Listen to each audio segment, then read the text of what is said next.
माया में अब तक काहे तू हमरा खातिर पजेसिव हो खेलू? हम बहुत हेल्पलेस बानी। हम जब भी केहू और लड़की की तरह से नजर मिलावत देखे नहीं मन करे लोग आंख नोच दी।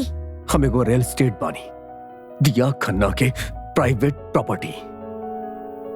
खैर ईमानदारी से कहीं तो I am a dominant like your a submission. Maya, हम उतना ही तरह बानी जितना तू बाड़ू। वेंसडे के दोपहर के हम तोहार इंतजार करब उहे मॉल के फूड कोर्ट में। अगर ये आइडिया तोरा एक्साइट ना करत ता तू हमरा से मिले कबो नहीं तू। हमरा इजा ना इजाद रहे, हमरा इजा से जाए चाहे। एक मिनट रुक जा प्लीज, हमें कोई ईमेल आईडी बने ले पानी। maya@rahul@gmail.com। हम ड्राफ्ट सेक्शन में फैंटेसी पोस्ट करब हर दिन 1 हफ्ता खातिर। बहुत सुन लेनी दुनिया के, अब अपन बॉडी के सुना।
हम सोचले रहनी कि गोवा के हम ओकरा से दूर भाग सकब, मगर हम जितना ओकरा से दूर भागल चाहत रहनी उतने वो हमार करीब आवत रहे।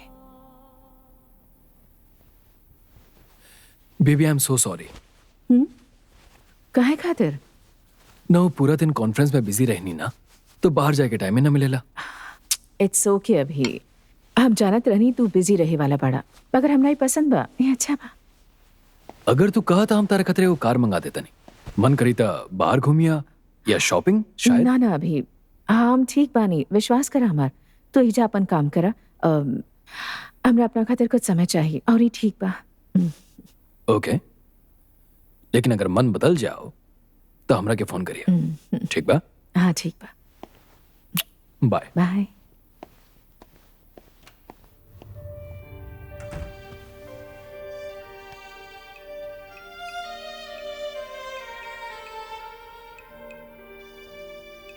अब इमेजिन करा पर्दा के पीछे से आवत शाम के सूरज की रोशनी। तू एगो व्हाइट ड्रेस पहन ले बाड़ू और व्हाइट हील्स। हम ऐसा कुछ ना करब जेकरा से तू कंफर्टेबल फील ना करबू, लेकिन हाँ, I will push it your limits. तोरा पास 2 सेफ वर्ड्स बा। येलो अगर तू हमके स्लो करे चाहता रू, रेड अगर तू हमके रोके चाहता रू। हम जौन करता नहीं तोरा पसंद ना आयल तो ये दोनों वर्ड तू यूज कर सकेलू। बट माया, सबसे इंपॉर्टेंट रूल ई रिलेशनशिप के ई हा कि तू कबो भी तू हमार बात ना मान लो और ये रिलेशनशिप के कंट्रोल और सरेंडर कर लो तो ये सब खत्म हो जाए।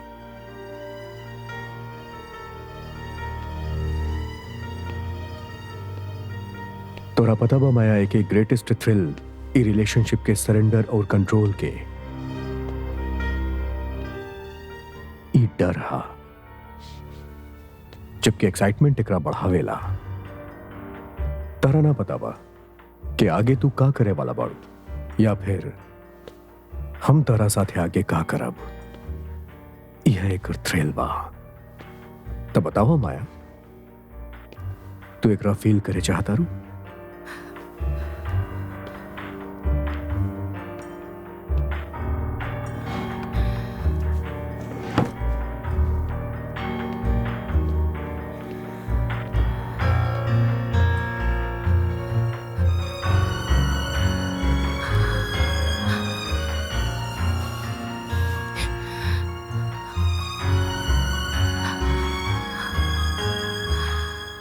तोरा पता बा माया हम तोरा किस करत आनी?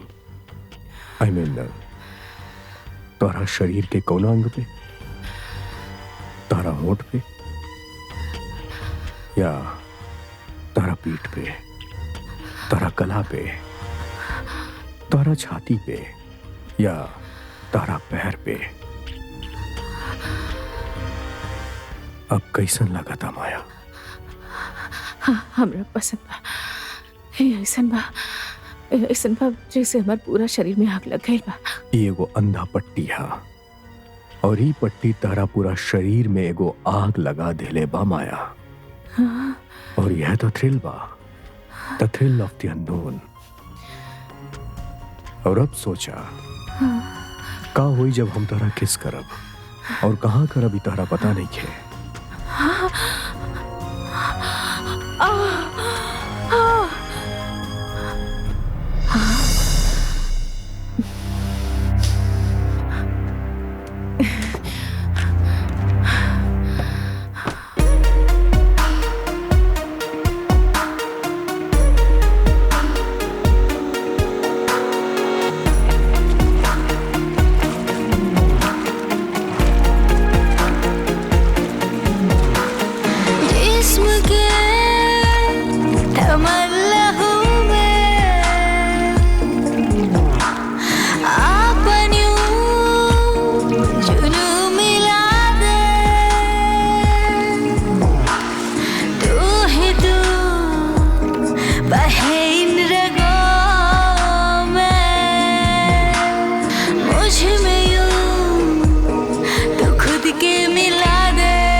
हाय।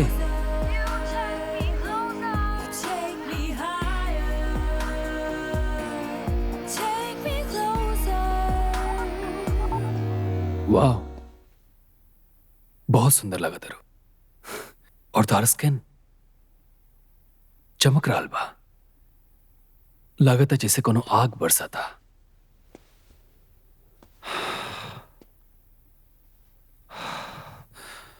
हम खुश बने कि तू हमरा साथे गोवा आइलो।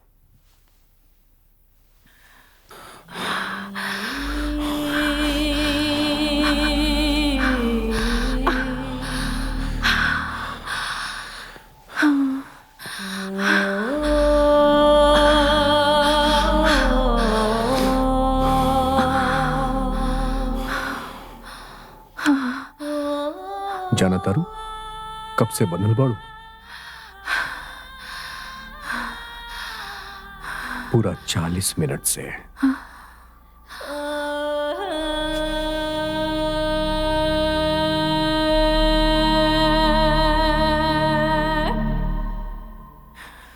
If I touch you, will you orgasm?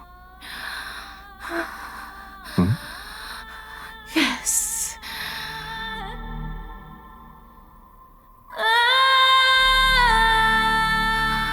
Then beg me.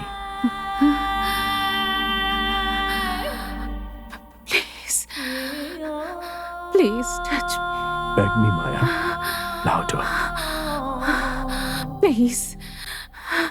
Please touch me. और जोर से माया, और जोर से। Touch me, please. Beg me, Maya. Touch me, please. Come on. Touch me, please. Please touch me. Beg me more. Please.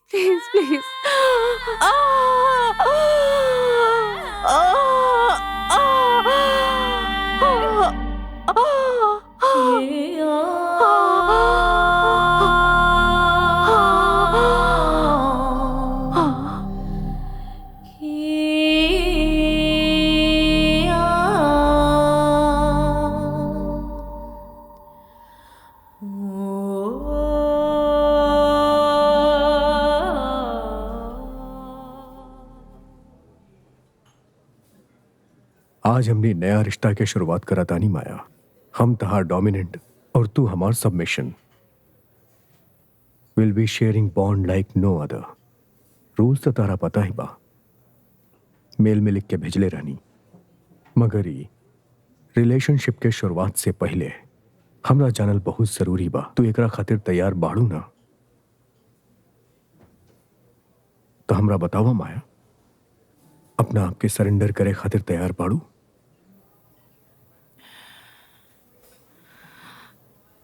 हम तैयार बानी।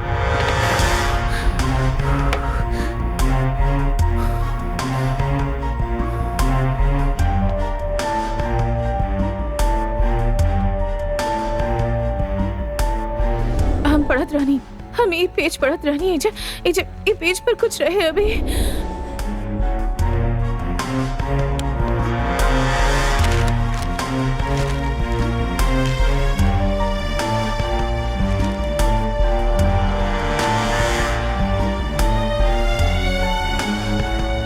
ई है वो कमीना हा जेकरा वजह से सुनिया की ये हालत बा। तू ये बारे में इतना श्योर कैसे हो सकेला? टाइमलाइन मैच करता शालिनी। जौना दिन अरेस्ट भइल रहे वही दिन सुनिया के पैनिक अटैक आयल रहे, और दूसरे दिन जब वो बेहोश हो गईलस तब वो न्यूज़पेपर पढ़त रही और ओ में ओकर आर्टिकल रहे।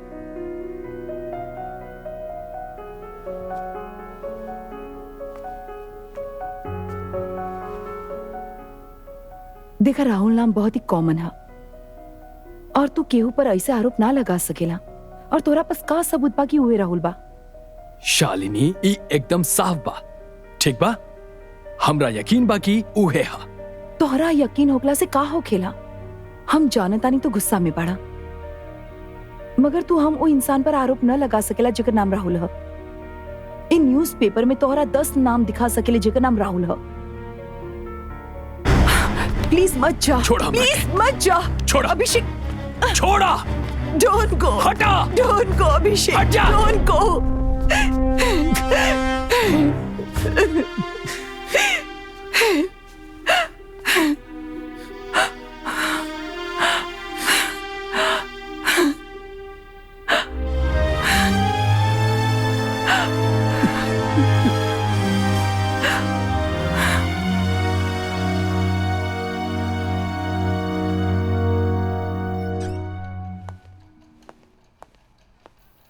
आपके वाइफ के अलावा एगो और विटनेस बा आपके खिलाफ। का विटनेस कौन बात के बाऊ? एकरा जाने नहीं आप? हाँ जाने ली एकरा, लेकिन एकर नाम याद नहीं है। राकेश नाम है एकर। और का कहलसी? पहले आप ही बताए कि आपके एकरा साथे कोनो लेना देना बा?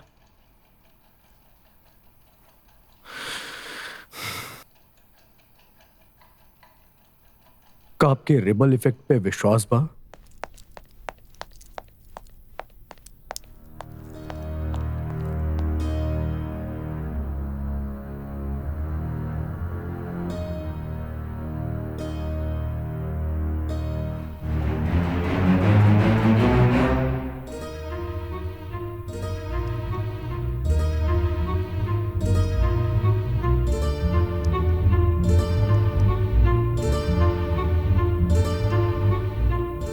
प्लीज टेल मी, ई तोहार नहीं खे?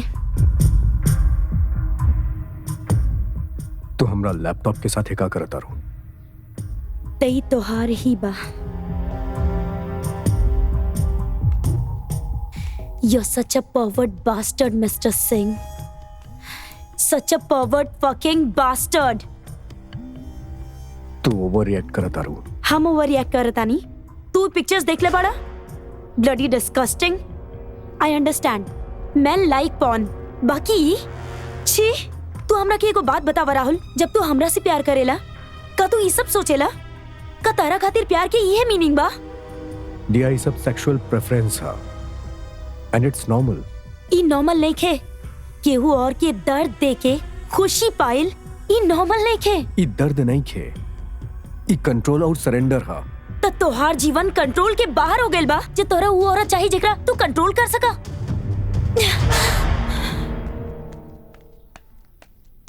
हम नॉर्मल देखी पर का तू बाड़ू? तारा लाइट ऑफ करे के जरूरत पड़ेला। तू चाहेलू कि हम चुप रही जब हमनी संबंध मनावेली, तू बस एगो डेड बॉडी की तरह बेड पे पड़ जाएलू। ई नॉर्मल हा का दिया? और तू हमरा बतावा तारू कि नॉर्मल का बा और अब नॉर्मल का हा? You're fucking sick. सिक? ओ या, आई एम सिक। और पता बा हम काहे भईनी? हम ई खातिर भईनी केहू के जज करे से। हम सिख हो गइल बानी ई सब छुपावे की वजह से, और हम सिख भइल बानी तहारी दू रूप के समाज की वजह से, जहाँ दुख तो प्राइवेटली लेकिन पब्लिक में ही हु ई सब। और हम तंग आ गइल बानी ई सोसाइटी के थ्रीसम्स और फोरसम्स की वजह से। ऐसे ऐसे बिहेव करे लेकिन नंगा औरत को वो देखले ही ना बाड़े। हम सिख हो गइल बानी ऊ लोग की वजह से जे हमनी के नॉर्मल और एबनॉर्मल समझेले। तोहरा पता बा नॉर्मल का बा? नॉर्मल ऊ हा जब दू लोग आपसी सहमति से बेडरूम में जोन कुछ करेले। तू जाना तारू दिया केहू के भी ई दुनिया में ई डिसाइड करे की जरूरत नहीं कि वो दोनों का गलत करता रहे हो का सही।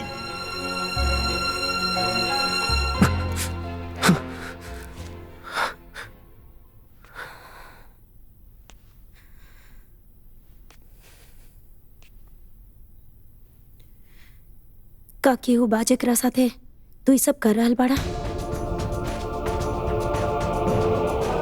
हमार सवाल के जवाब दा। तू केकरो साथे ई सब कर रहल बाड़ा?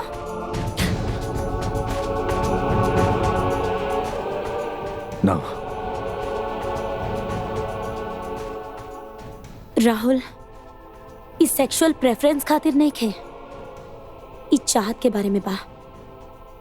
जब दो लोग जौन साथ हो खेले ना, अलग चीज चाहे तो वो अलग चाह उनकरा अलग कर देवेला। तू हमरा अलावा कब्बो केहू और के चाहे के हिम्मत मत करी हा, समझ गईला?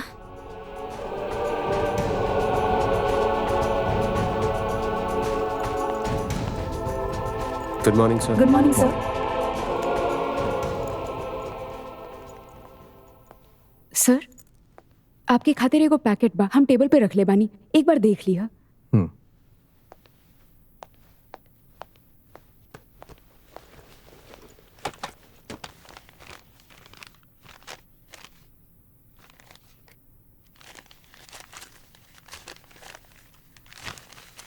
Hello, account?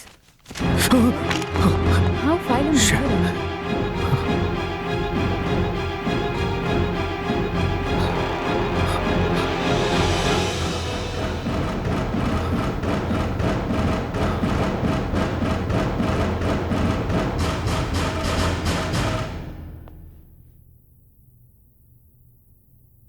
कमीना, हम मिटा दे अब ओकरा के। डैड ऐसे आप कहा कहले बानी कि सलीम हमनी के जान से मारे के धमकी दे रहल बा? हम बस कुछ लोग भेजले रहनी ओकरा पास, ओकरा धमकाए खातिर कि अगर वो हमनी के ऑफर मंजूर ना कैलास तो हमनी के दूसर सलीम पैदा कैला में ज्यादा वक्त ना लागी। ओकरा याद दिलावल जरूरी रहे कि पैसा के पहाड़ हमनी के पास बा। डैड, हमके लागेला हमनी सब में ना फंसे के चाहिए।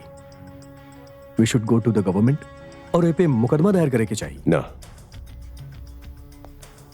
सलीम हमरा जान से मारे के धमकी दे के बिजनेस के पर्सनल बना देले बा, हमारी इंसल्ट कैले बा। सलीम भाई के भाईगिरी निकाले के वक्त आ गई बा। जा गणेश के खोजा, ओकरा साथे जा, ओकरा पता का करे क्या।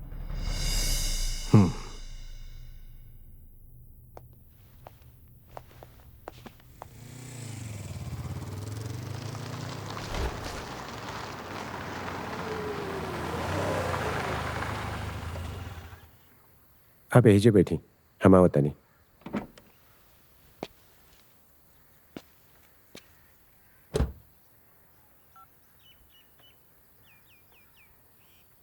चल बाहर आओ। सलाम साहब।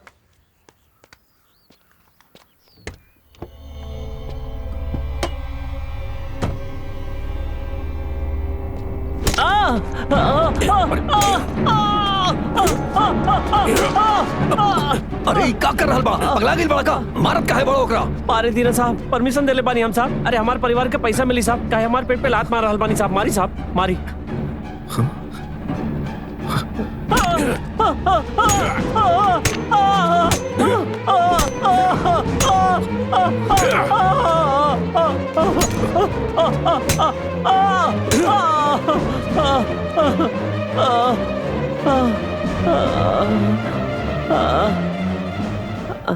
Hello, Vikhroli police station. यही जाएगो हिट एंड रन के केस भइल बा, बहुत बुरा तरह जख्मी भइल बा बेचारा। हाँ साहब, देखनी गाड़ी देखनी हम। सफारी रहे काला कलर के, नंबर MS02 PR 7148। हाँ सर, एगो लंबा आदमी रहे, तनी मोट सा। जी सर, जी सर।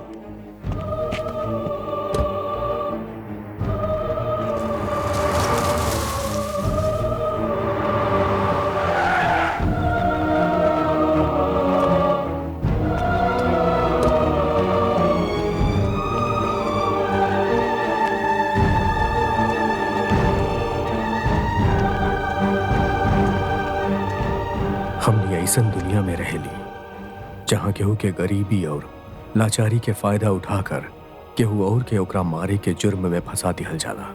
ई हाँ मिस दिया खन्ना के सोसाइटी। वो हमरा नीच नजर से देखेली ना और सोचेली कि हम नॉर्मल नहीं। I am the powered, I am sick. हम समझ गए नहीं। तोहर फादर इन ला तोहरा खिलाफ पैसा देके राकेश के गवाह बनोले बड़े।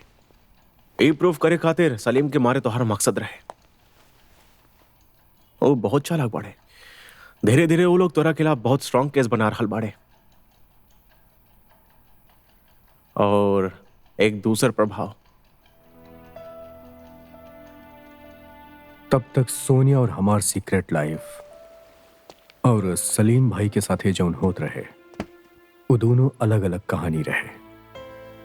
लेकिन हम ही ना जानत रहनी कि बहुत जल्द वो दोनों कहानी जुड़े वाला रहे। हम ही ना जानत रहनी कि बहुत जल्द सारा दुनिया सोनिया और हमरा बीच दीवार बन के खड़ा होके वाला बा। हवा के झोंका सा कोनो लम्हा।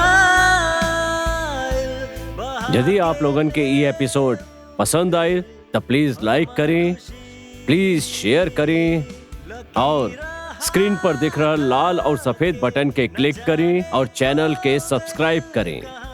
आपके सब्सक्रिप्शन बहुत कीमती बा जे हमनी के उत्साह बढ़ावे में सहायक बने। Thank you. नम आँख भइल दिल गमज़दा बा। हम मंगनी का और का मिलल बा। ऐ जिंदगी, ऐ जिंदगी आदत न दे यूं भी ई दर्द के।